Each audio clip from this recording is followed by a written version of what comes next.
나를 위하여 자기 목숨을 잃는 자는 얻으리라. 주님의 뒤를 따르며 내게 주어진 십자가를 기쁨으로 지고 가게 하옵소서. 오늘도 주의 힘과 능력을 의지하여 믿음으로 굳건하게 이기고 승리하는 복된 삶이 되게 하시고 성탄의 소망의 빛이 우리 마음에 환하게 비치게 하옵소서. 예수님 이름으로 기도드립니다. 아멘. 주시는 말씀은 마태복음 10장 40절부터 42절까지입니다.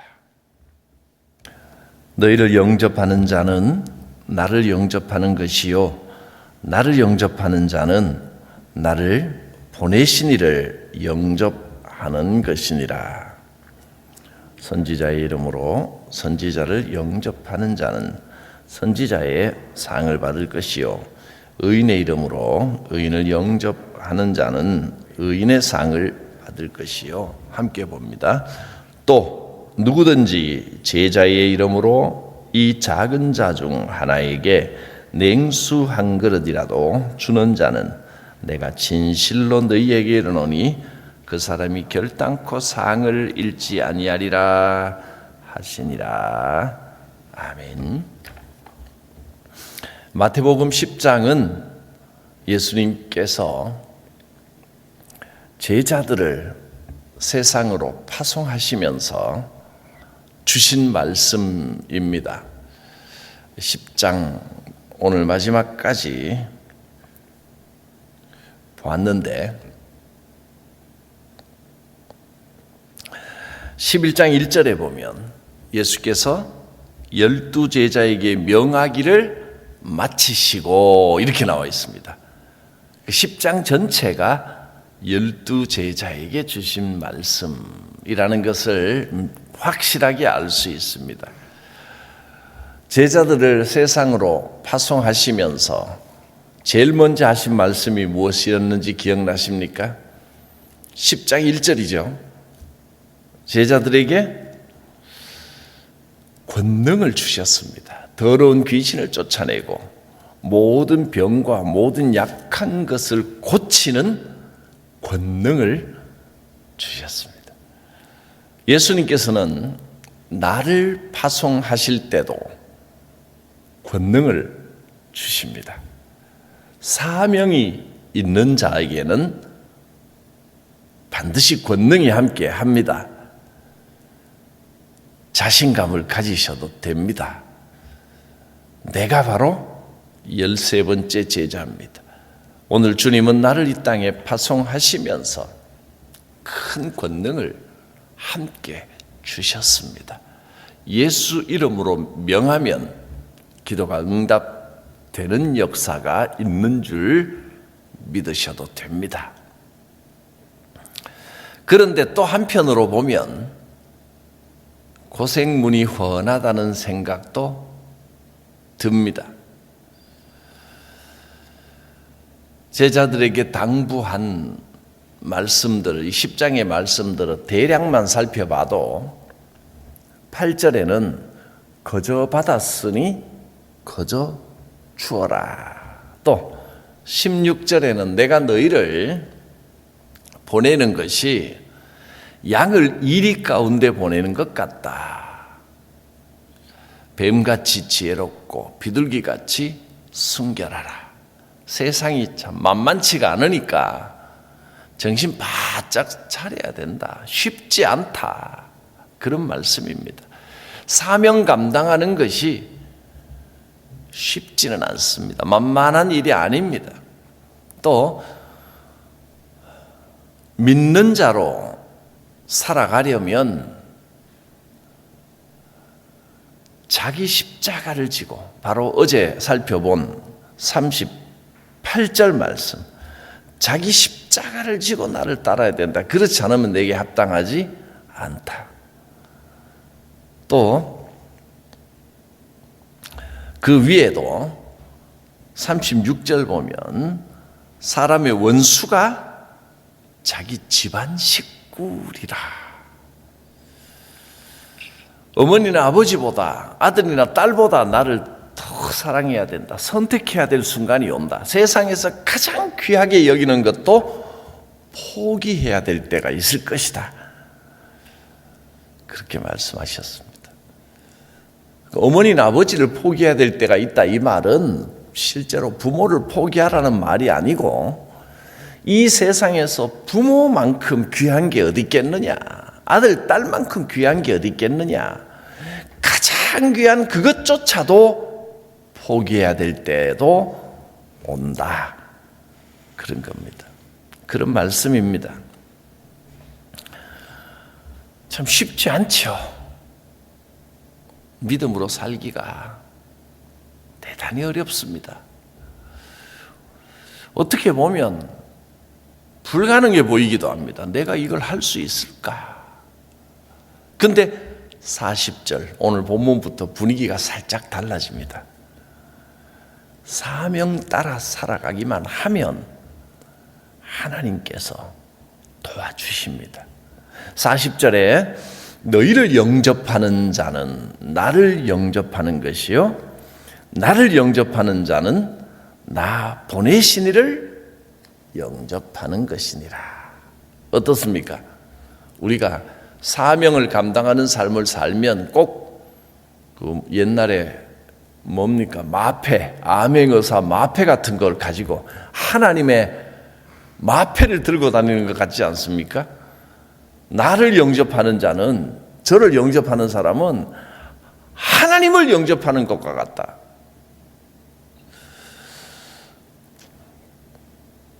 예수님이 하신 말씀이잖아요. 너희를 영접하는 건 나를, 즉 예수님을 영접하는 것 같고, 예수님을 영접하는 것은 나 보내시니 하나님을 영접하는 것이니라. 듣고 보면 너무너무 영광스러운 말씀입니다. 예수님을 믿고 사명을 따라 사는 것은 곧 예수님의 마패를 들고 다니는 것 같습니다.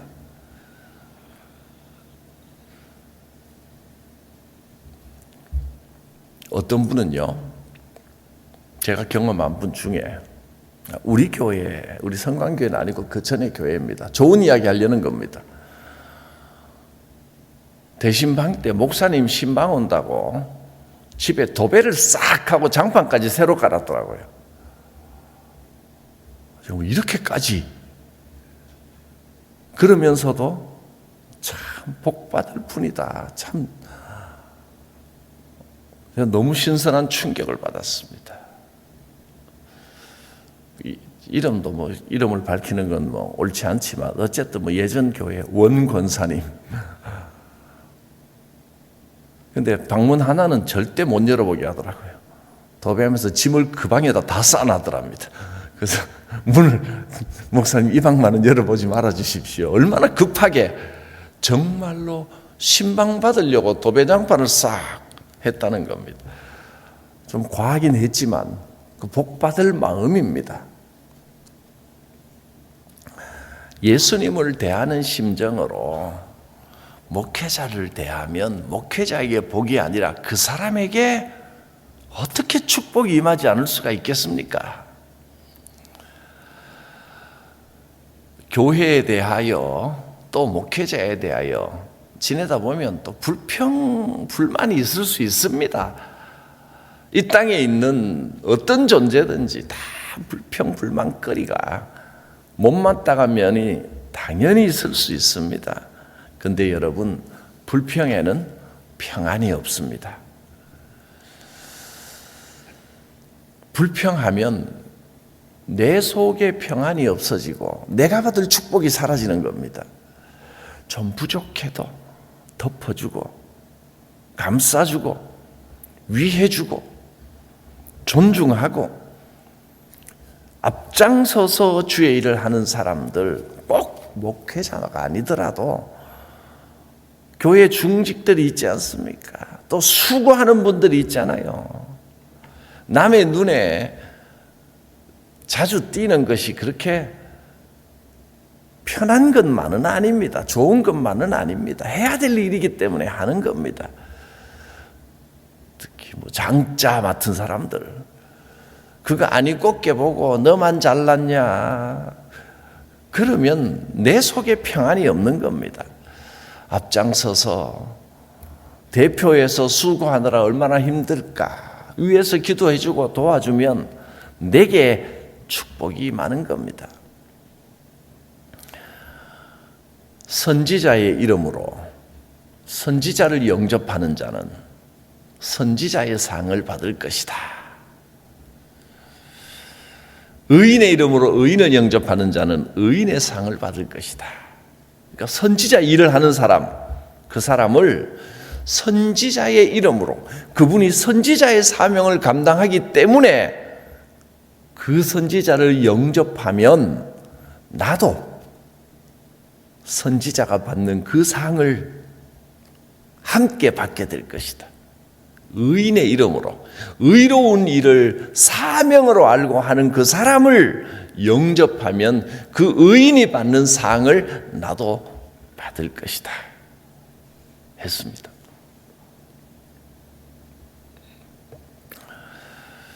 그리고 제자의 이름으로 누구든지 제자의 이름으로 이 작은 자 중 하나를, 42절 찾았습니까? 예. 선지자의 이름으로 선지자를 영접하는 자는 선지자의 상을 받을 것이다. 이건 41절이고 42절을 보면 또 누구든지 제자의 이름으로 이 작은 자 중 하나에게 냉수 한 그릇이라도 주는 자는, 냉수 한 그릇 아무것도 아닌 거 하나 줘도 하나님이 결코 잊지 않는다는 겁니다. 제자의 이름으로 이 작은 자 중 하나에게, 이 작은 자가 누굽니까? 제자의 이름으로, 위에서 살펴봤죠. 41절 선지자의 이름으로, 즉 선지자 사명을 감당하는 자에게 선지자를 영접하는 자는, 의인의 이름으로 의인을 영접하는 자, 의인의 사명을 감당하는 자에게 영접하는 자. 또 이 제자의 이름으로라는 말은 제자의 사명을 감당하는 사람을, 그 사람에게 냉수 한 그릇이라도, 제자의 사명을 감당하는 사람이 사명 감당하면서 정말 어렵고 보잘것없고 가난하고 작은 자의 모습으로 내게 다가오더라도 그에게 냉수 한 그릇이라도 주면 주님이 말씀하십니다. 내가 진실로 너희에게 이르노니 그 사람이 결단코 상을 잃지 아니하리라. 작은 자가 누굽니까? 제자입니다. 사명 감당하는 자입니다. 사명 감당하는 자에게는 하나님께서 사람을 보내요, 도울 자를 보내요, 냉수 한 그릇 뿐이겠습니까? 많은 것을 도와줍니다. 그러면 그 도움을 주는 그 사람도 제자와 같은 상을 얻게 될 것이다. 하나님이 잊지 않는다, 그 말입니다. 사명을 감당하며 살아가시는 여러분, 어디를 가든지 주님이 보내신 이 도움의 손길이 있을 것입니다. 엘리야가 아합에게 쫓겨 강가에서 먹을 것이 없고 마실 것이, 강가니까 마실 것은 있었겠네요. 먹을 것이 없어서 굶주릴 때 까마귀를 보내서 먹을 것을 갖다 주었습니다. 사르밧 과부를 통해서 먹을 것을 공급하도록 하셨습니다. 어디를 가든지 하나님께서 보내신 도움의 손길이 반드시 있습니다. 때로는 나를 돕는 자로 삼으십니다. 사명 감당하는 이에게 뭔가 부족한 것이 있고 내가 채워줄 것이 있으면 그것이 물질이든 위로든 섬김이든 내가 그를 도울 때 결단코 상을 잃지 아니하리라 하셨습니다. 그러므로 우리가 또 할 수만 있으면 할 수 있는 대로 사명 감당하는 이들에게 냉수 한 그릇이라도 내가 대접을 해야 되겠다. 그런 마음 가지고 살아야 됩니다. 그러면 반드시 주께서 갚아주십니다. 너희를 영접하는 자는 나를 영접하는 것이다. 또 그 사람이 결단코 상을 잃지 아니하리라. 그래서 오늘 이 짧은 본문이 우리에게 두 가지 큰 교훈을 주셨습니다. 사명 감당하는 자는 아무리 어렵고 힘든 것 같아도 반드시 하나님께서 도울 자를 보내신다. 그러므로 염려하지 말고 겁먹지 말고 아무것도 가진 것이 없다 할지라도 보잘것없는 작은 자의 모습이라고 할지라도 담대하게 사명 감당하시면 주께서 권능을 더하여 주십니다. 귀신을 쫓아내고 모든 병과 모든 약한 것을 고치는 권능을 주십니다. 도울 자를 예비하십니다. 또 한 가지는 내가 돕는 자가 되라 하셨습니다. 사명 감당하는 작은 자를 도울 때 결단코 그 사람이 상을 잃지 아니하리라. 불만 가진 자, 불평하는 자 되지 말고 돕는 자가 되시길 바랍니다. 기도합니다. 살아계신 하나님, 주께서 크고 작은 사명을 맡겨주신 우리들, 비록 이 땅에서는 보잘것없는 작은 자일지 몰라도 그러나 하나님께서 곳곳에 돕는 손길을 예비하여 주셨음을 믿습니다. 염려하지 말고 두려워하지 말고 담대하게 사명의 삶을 살게 하시고 내 자신 돕는 자 되게 하옵소서. 그래서 하나님의 복을 풍성히 받게 하옵소서. 예수님 이름으로 기도드립니다. 아멘. 참 반가운 성도여, 와서 베들레헴 성 안에 가봅시다. 저 구유에 누이신 아기를 보고 엎드려 절하세, 엎드려 절하세, 엎드려 절하세. 구주 나셨네.